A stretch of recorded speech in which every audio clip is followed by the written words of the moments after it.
A Louisiana man has been accused of fatally shooting 3 people in a neighborhood just outside New Orleans this week in what appeared to be random attacks, the authorities said Wednesday, adding that he was also a suspect in a killing in the city earlier this month.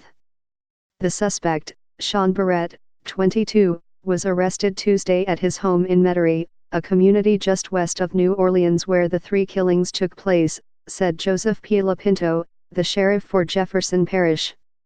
This was a subject that went around and was shooting indiscriminately, Sheriff Lapinto said at a news conference on Wednesday. We talking about random victims.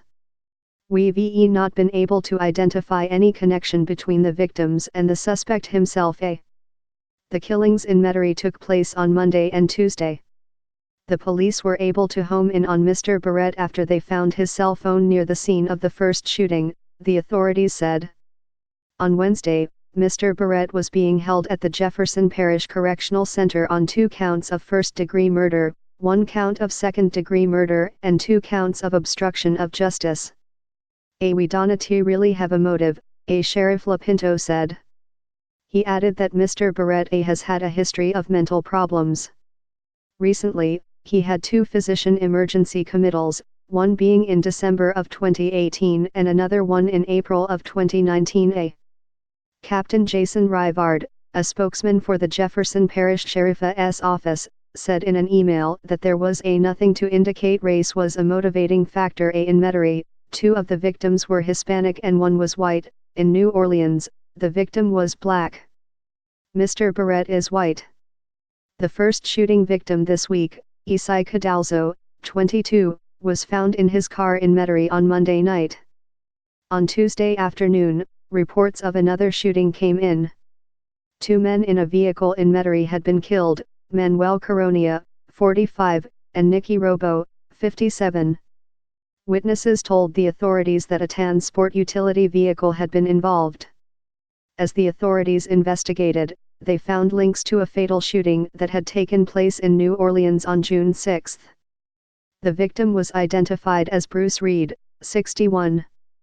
Witnesses at the time had reported seeing a tan sport utility vehicle, and the casings found in New Orleans matched the ones found after the Metairie shootings, Sheriff Lapinto said. Calls to the New Orleans Police Department on Wednesday evening were not immediately returned. As the authorities were surveilling Mr. Barrett's residence in Metairie on Tuesday, he arrived in a tan sport utility vehicle. Our SWAT team was activated and used to take Barrett into custody without incident, the sheriff's office said in a statement. After obtaining warrants for the vehicle and residence, we were able to recover forensic evidence that links Barrett to both incidents. Included in that evidence was a handgun .40 caliber Smith & Wesson that the authorities found at the bottom of Mr. Barrett's laundry basket. A lawyer for Mr. Barrett declined to comment but said that a bond and preliminary examination hearing was set for July 10.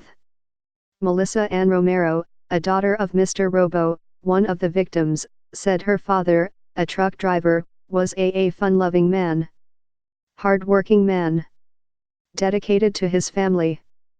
Didn't he do anything wrong? She added that she was thankful to the authorities who tracked down Mr. Barrett. I did think they did a good job at apprehending the suspect and getting him as fast as they did, she said. Metairie, which sits on the northeastern edge of Jefferson Parish, is about 15 minutes from downtown New Orleans. It basically serves as a business district, Terry Burkle, the vice president of the Jefferson Convention and Visitors Bureau, said in an interview on Wednesday. A lot of commerce. Many corporations are located within the zip code of Metairie. Ms. Burkle described the area as busy. It's a very highly trafficked area, she said. That area is a mix of residential, commercial businesses, auto dealerships, as well as schools. Very large, diverse area. Homicides in the Jefferson Parish area are on the decline. There were 44 homicides in 2016, 31 in 2017 and 24 in 2018, according to crime statistics from the sheriff's office. The most recent data shows there were 12 homicides in the first 4 months of 2019. Captain Rivard of the Jefferson Parish Sheriff's Office said this case A with 3 killed, apparently randomly, in 2 days A was rare. We probably the largest law enforcement agency in Louisiana, and IAVE never seen anything like this, he said.